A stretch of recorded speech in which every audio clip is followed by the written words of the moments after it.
Hello everyone, I am Alisha and let us continue with the French revolution. तो आज हम ये पोर्शन पढ़ने वाले हैं द बिगिनिंग ऑफ रिवॉल्यूशन। ठीक है, अब आपको ये पता चल गया हो कि रिवॉल्यूशन किस लिए स्टार्ट हुआ था, लेकिन अब कैसे स्टार्ट होता है रिवॉल्यूशन हमें ये पढ़ना है। ठीक है, आई रियली होप कि आपको इससे जो पहला वाला सेक्शन था वो अच्छे से समझ में आ गया होगा। ठीक है, so let's continue. So again I am going to read the book portion and then I'll explain you. In the previous section we have learnt why Louis XVI had to increase the taxes.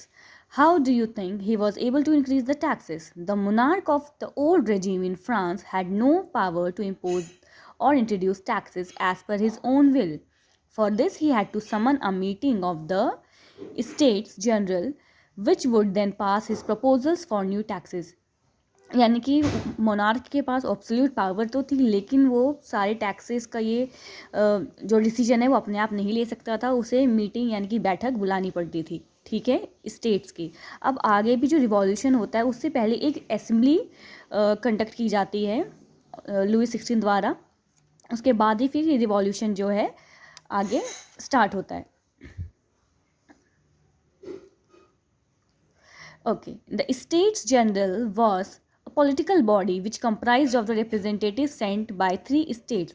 अब state general अगर आपसे पूछा जाए तो state general जैसे आप जानते हैं पार्लियामेंट में जो मेंबर्स बैठते हैं, they represent the states. Okay, sorry, they represent the state and they also talk about the grievances of the people. तो वही हो गया उनका स्टेट जनरल। ठीक है, तीनों स्टेट के रिप्रेजेंटेटिव्स को बुलाया जाता है। ठीक है, और फिर इन सब चीज़ों पे जो है टैक्सेस से रिलेटेड बातें की जाती है। अब यहाँ पे एक पॉइंट है, आप जानते हैं that first state is clergy and second is nobilities, और जो थर्ड स्टेट है उसको ये लोग इतना जो है वैल्यू नहीं करते थे। ठीक है, तो ऑफकोर्स जब फर्स्ट और सेकंड जो मेजॉरिटी है वो एग्री कर जाती है टैक्सेस को लेके, तो ऑफकोर्स लुई 16 को इससे फ़ायदा होता है, और एंड ऑफकोर्स फर्स्ट स्टेट को भी और सेकंड स्टेट को भी, क्योंकि अकेला सिर्फ एक जो है मेजॉरिटी नहीं दे सकता। ऑल राइट, तो आपको इसके जो क्लेवरनेस है समझ में आ गई होगी लुई 16 की। However it was the prerogative of the monarch as to when to call a meeting. Okay, अब ये जो है लीडर हेड तो जो है लुई 16 है, ये उसके ऊपर है कि ये कब मीटिंग बुलाना चाहता है। To call a meeting of the body. The last time when the meeting of the body was called was in 1614. आपको ध्यान रखना है 1614 में लास्ट मीटिंग हुई थी। अब ये जो मीटिंग होगी, आप ये भी इम्पॉर्टेंट है, लास्ट मीटिंग कब हुई थी इनकी असेंबली 1614। अब जो होगी वो 1789 की मीटिंग होगी। आप देख सकते हैं कितना गैप है इसके बीच में। So let us begin. अच्छा, ये असेंबली अब क्यों बुलाई जा रही है या क्यों बुलाएंगे? क्योंकि इन्हें आई थिंक लास्ट में भी मैंने आपको एक्सप्लेन किया था, इन्हें पता चल जाता है कि लुई 16 और भी टैक्सेस जो है इम्पोज करने वाला है थर्ड स्टेट पे। तो लोग वैसे ही ऑलरेडी एजिटेटेड है and they are completely in a complaining zone. An assembly of the States General was called together on 5th May 1789 by Louis XVI to pass proposals for new taxes. To host the delegates, a radiant hall in Versailles was readied. There were 300 representative each from the first and second state. ये जो जगह है Versailles, वहाँ पे एक बड़ा सा hall जो है ये लोग रेडी करवाते हैं, जहाँ पे सारे रिप्रेजेंटेटिव्स आ सके और वहाँ पे बातचीत हो सके असेंबली कंडक्ट करने के लिए। तो फर्स्ट स्टेट से और सेकंड स्टेट से टोटल कितने रिप्रेजेंटेटिव होते हैं? 300 प्लस 300। ठीक है, 300 फ्रॉम ईच। अब थर्ड स्टेट में कितने होते हैं? The third state sent 600 representative. Third state ने कितने रिप्रेजेंटेटिव भेजे? 600। Okay, who had to stand at the back while the representatives of the first and second states were seated in the two rows facing each other on two sides.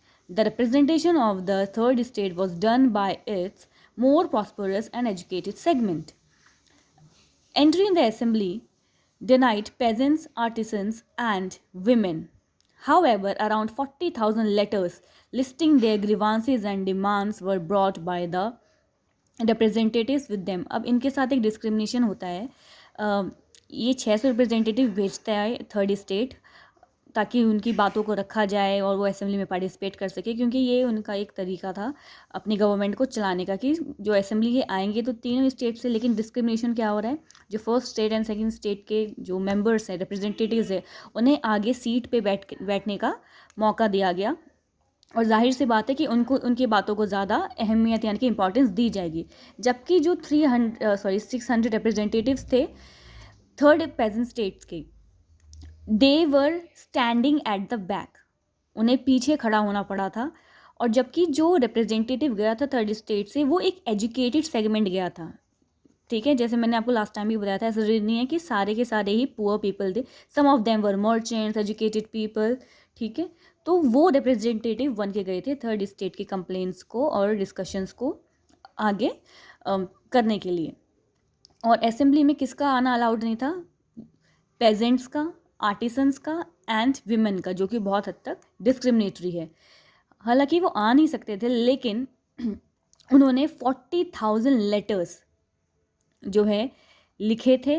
और उन letters में क्या था, उनकी grievances यानी कि उनकी complaints, और वो क्या डिमांड करना चाहते हैं, क्या चेंजेस चाहते हैं गवर्नमेंट से, यानी कि जो लुईस 16 है और बाकी जो भी असेंबली चल रही है।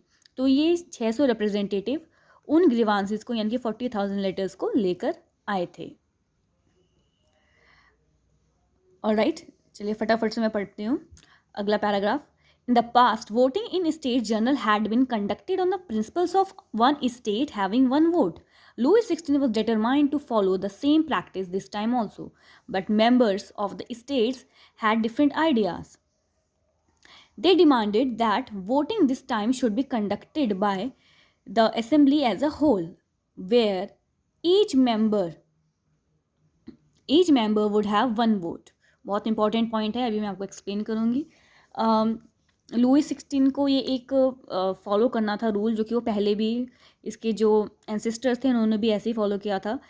ये वहाँ का उनका खुद का बनाया रूल था कि जो स्टेट्स हैं उनका one state equal to one vote, okay, one state equal to one vote होगा। जैसे कि अभी हम अपने यूनिवर्सल एडल्ट फ्रेंचाइज में हर एक वोट का मतलब होता है one individual equal to one vote, ठीक है। लेकिन वहाँ क्या था कि one state will give one vote as a whole, ठीक है। लेकिन इस बार स्टेट्स के जो रिप्रेजेंटेटिव्स थे उनका आइडिया ये था कि हर एक मेंबर को जो है चांस मिलना चाहिए और हर एक मेंबर की वोट को जो है काउंट किया जाना चाहिए, यानी कि each member will have one vote, one member equal to one vote, जैसे हम अभी करते हैं like in the universal adult franchise, same, ठीक है। Let's continue.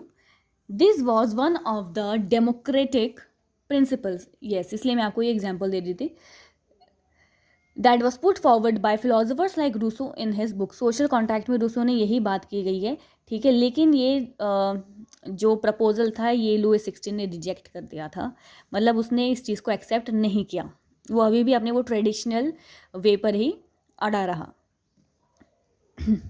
Isn't it weird कि जो स्टेट का जो रूलर है, जो मोनार्क है, जिसे अपने लोगों की प्रोटेक्शन करनी चाहिए, उसकी तरफ आंसरेबल रहना चाहिए, वही जो है इतना टिरेनिकल बन जाता है। मैंने शुरुआत में भी ऐसा कहा था। So that's why that universal adult franchise and voting is really important.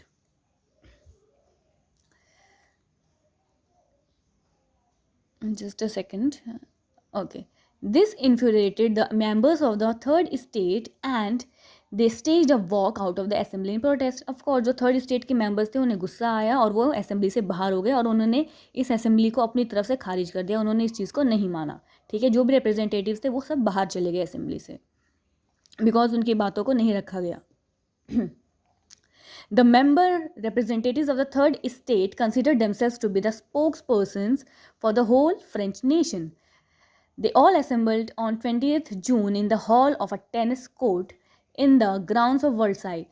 एक टेनिस कोर्ट है वहाँ पे वर्साई में, जहाँ पे ये 20th जून को असेंबल होते हैं। कौन असेंबल होता है? The representatives of third state, जो 600 लोग गए थे और उनके पीछे उनके फॉलोअर्स भी थे। उन्होंने लुईस 16 की इस असेंबली को खारिज किया, मना किया, एक्सेप्ट नहीं किया, उनकी बातों को रखा भी नहीं गया, ठीक है।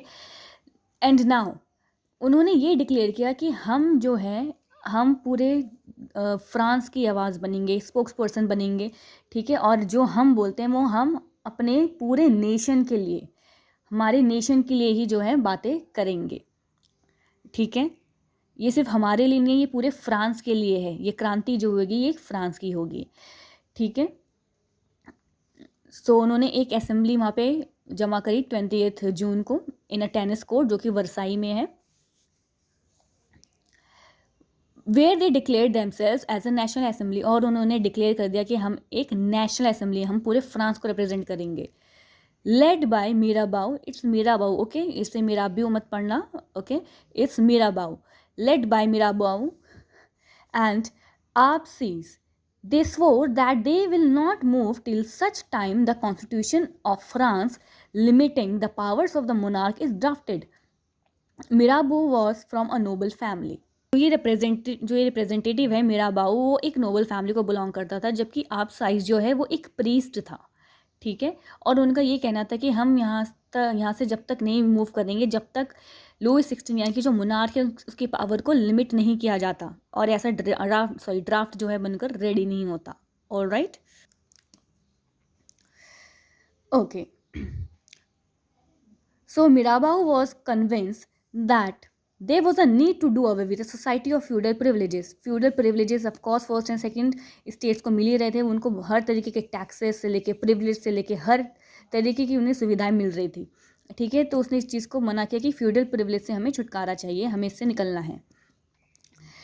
Powerful speeches were delivered by him to the crowds assembled at Versailles.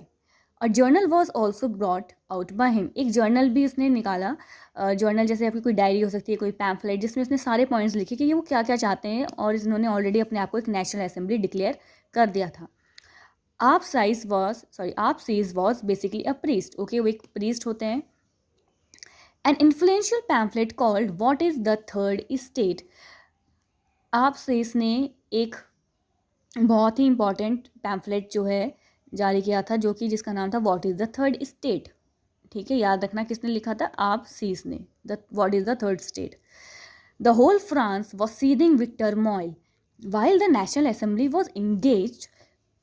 National assembly कौन सी, जो अभी हमने पढ़ा, ये थर्ड स्टेट के रिप्रेजेंटेटिव जो एजिटेट होके बाहर आ गए थे लुई 16 की असेंबली से, और टेनिस कोर्ट में जो है अपने राइट्स के बारे में बात कर रहे थे और पावरफुल स्पीचेस डिलीवर कर रहे थे। अब जब तक ये स्पीचेस में इंगेज हैं सारे स्पेशली मेल मेंबर्स, तब तक पूरे फ्रांस का जो है सिचुएशन और भी ज़्यादा चेंज हो रहा था, और भी काफ़ी सारे लोग जो बाकी इस वाली असेंबली में नहीं थे उनको काफ़ी प्रॉब्लम्स फेस करनी पड़ रही थी, बिकॉज पॉलिटिकल टर्मोइल था ऑलरेडी, सोशल टर्मोइल भी था। लुई 16 भी जानता था कि ये उसके अगेंस्ट है। ऑलराइट, अब क्या प्रॉब्लम्स फेस करते हैं ये सारे लोग। Bad times had set in, there was severe winter, यानी कि बहुत ठंड पड़ गई। हार्वेस्ट वाज बैड, और जो हार्वेस्ट भी था क्रॉप्स का वो बहुत अच्छा नहीं था because of the bad weather, और जो डेली कॉमन ब्रेड था उसके प्राइस अगेन रोज हो चुके थे। ये हमने पहले भी पढ़ा था जब मैं आपको प्लॉट दे रही थी चैप्टर का। अब इससे क्या हुआ, जो औरतें थी फ्रांस की वो भी बहुत परेशान हो गई, क्योंकि उनको अपना घर चलाना था, उन्हें अपने बच्चे देखने थे, and they were really facing such a bad turmoil due to all this thing in their lives. Now अब क्योंकि बेकर्स थे वो उन्होंने अपना भी फ़ायदा देखना शुरू किया। वो क्या करने लगे, वो एक्सप्लॉइट करने लग गए इन पुअर पीपल को। Bakers exploited the situation and holded the supplies, bakers ने सप्लाईज जो है रोक दी। After waiting for long hours in the queue, alright, बहुत ही घंटों खड़े रहने के बावजूद उनको जो है सप्लाईज नहीं मिल रही थी। Now the women got really angry and they lost their patience, और उन्होंने क्या किया, उन्होंने शॉप्स के अंदर ज़बरदस्ती घुसना शुरू कर दिया ताकि वो अपने बच्चों के लिए एटलीस्ट जो है ब्रेड कलेक्ट कर सके, अपनी फैमिली को फीड कर सके। सो दे एजिटेटिंगली and being so impatient they just got inside those shops and they started taking the breads and everything, all the other supplies themselves. अब ये एक बहुत ही बड़ी बात हो गई क्योंकि लोग बहुत ज़्यादा एजिटेटेड है, खाने के लिए कुछ नहीं है, ऑलरेडी उनका पॉलिटिकल सिस्टम है, it's completely just at a verse situation. तो इसे देखते हुए किंग लुई 16 ने क्या किया, इसने अपने ट्रूप्स को पेरिस में भेज दिया, क्योंकि ये सब चीज़ें पेरिस के अंदर ही हो रही थी, तो उन्होंने पेरिस के अंदर भेज दिया। ऑलराइट, ताकि ट्रूप्स यानी कि जो भी उनके सोल्जर्स वगैरह थे, जो भी उनके काम करने वाले लोग थे for the kingdom and the king, उन्हें भेजा गया उन ट्रूप्स को, so that they can stop. अब इससे और भी ज़्यादा जो है लोगों के अंदर एजिटेशन आ गया, बहुत ही ज़्यादा। It was on 14th July that the agitated crowd stormed and destroyed the Bastille. Bastille वहाँ का एक पुलिस स्टेशन था और उन्होंने वहाँ पर भी जाके हमला कर दिया, क्योंकि वो बहुत एजिटेट हो चुके थे, उन्होंने उसको भी एक्चुअली ऑलमोस्ट जला दिया था।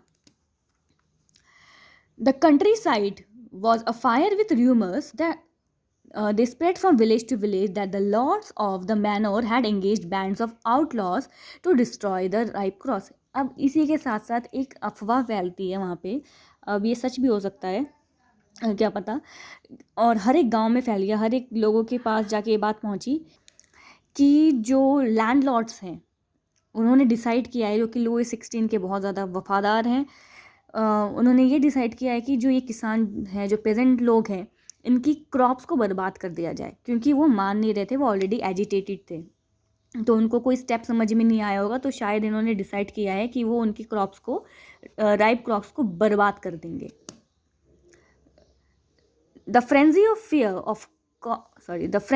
fear caused peasants in several districts to pick hoes and pitchforks and attack the residences of the nobles। ये कुछ ऐसे औजार हैं जो आप जानते ही हैं, होज एंड पिचफोक्स, जिनसे ये खेती करते थे, इनको उठाया इन सारे पेजेंट्स ने, एंड ये जो बड़े नोबल रिच पीपल थे उनके घर में घुसे और उन्होंने वहाँ पे जाकर हमला किया। एजिटेटेड थे, उन्होंने उनकी जो है चीज़ें जलाई, सामान जलाया, जो भी उनका किसानों के से रिलेटेड जो भी डॉक्यूमेंट्स थे उन्हें जलाए, उनके सारे जो जितनी भी लिस्ट थी, everything they just burned it out. और उन्होंने वहाँ पे जो उनके उन नोबल पीपल के घरों में जो सामान, जो एसेट्स या फिर जो क्रॉप्स थे, उनको भी लूट कर लिया, they looted them. The documents containing records of manorial dues were burned, यानी कि जो मैनोर्स थे, जो लैंडलॉर्ड्स थे, उनके जिन जिन पर ड्यूज थे या कुछ था, उन सबको भी डराया, सॉरी नॉट डराया गया, उनको जला दिया गया, ठीक है।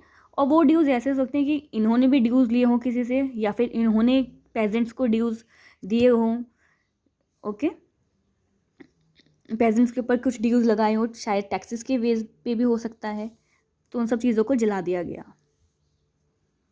A number of nobles deserted their homes, several of them migrated to neighboring countries। अब जो काफ़ी सारे नोबल पीपल थे, अमीर लोग थे, अच्छे खासे घराने के, इन्होंने वो अपने घर खाली कर दिए और कई सारे लोग दूसरी कंट्रीज़ में जाके सेटल हो गए, यानी कि they just ran away. Louis 16, afraid of the power of the revolting public, at last accorded recognition to the national assembly. Louis 16 इससे घबरा गया, उसे लगा कि उसके ऊपर भी डेफिनेटली हमला हो सकता है बुरी तरीके से। सिचुएशन को देखते हुए लुई 16 ने ना चाहते हुए भी नेशनल असेंबली को जो है, इस नेशनल असेंबली को एक्सेप्ट किया। He caved in to the demand and accepted that he would abide by the principle that his powers would be immediate effect be checked by a constitution। उसने एक constitution का declaration किया कि जो मेरे powers है इसके ऊपर मैं एक कॉन्स्टिट्यूशन रखता हूँ, जो मेरे पर एक चेक रखेगा कि मैं अपने पावर्स को लिमिट में रखूँ, क्योंकि यही तो वो चाहते थे नेशनल असेंबली। बाकी they really wanted a democratic system जहाँ पे 1 person is equal to 1 vote हो। The assembly on the night of 4th August 1789, जो पहले असेंबली हुई थी जहाँ पर इन्होंने उस असेंबली को खारिज किया था नेशनल असेंबली ने, जो कि वर्साई में हुई थी लुई 16 की, वो कब हुई थी? 5 मई 1789। और सबसे पहले लास्ट असेंबली कब हुई थी उससे पहले? 1614 में। तो ये कब एक दोबारा असेंबली होती है? 4th August 1789 में, ठीक है। उसमें एक लॉ पास किया गया, एक डिक्री पास की गई जिसने फ्यूडल सिस्टम को अबॉलिश किया, ठीक है। जो भी उसके ऊपर ड्यूटीज़ थे, टैक्सेस थे, जिससे उनका फर्स्ट एंड सेकंड स्टेट्स को फ़ायदा होता था, इसको अबैंडन किया गया, अबॉलिश किया गया। It also force the members of the clergy to abandon their rights and privileges. हाँ, ऑफकोर्स जब टैक्सेस या फिर जो भी अननेसेसरी की जो ऑब्लिगेशंस, जो ड्यूटी करनी पड़ती थी पेजेंट स्टेट, जो अननेसेसरी पेजेंट्स को काम करना पड़ता था, फर्स्ट एंड सेकंड क्लर्जीज को, इन सब चीज़ों को अबैंडन किया गया। एंड ऑफ कोर्स जो राइट्स एंड प्रिविलेजेस थे फर्स्ट एंड सेकंड स्टेट्स के, they had to give up. All right, the lands owned by the church were confiscated and tithes were abolished. जो चर्चेस यानी clergies को जो फ़ायदा होता था टाइथेस से, उसको भी अबॉलिश किया गया। Okay, assets worth at least 2 billion livers were acquired by the government in the process। अब इन सब से जो भी फ़ायदा हुआ था, क्योंकि इनके जो भी टाइथेस या फिर जो टाइल टैक्सेस थे, इन सबको अबैंडन किया, अबॉलिश किया गया। अभी वैसे टाइथेस को किया गया है, देखते हैं टाइल में कुछ अबॉलिशमेंट होता है या कितने हद तक होता है।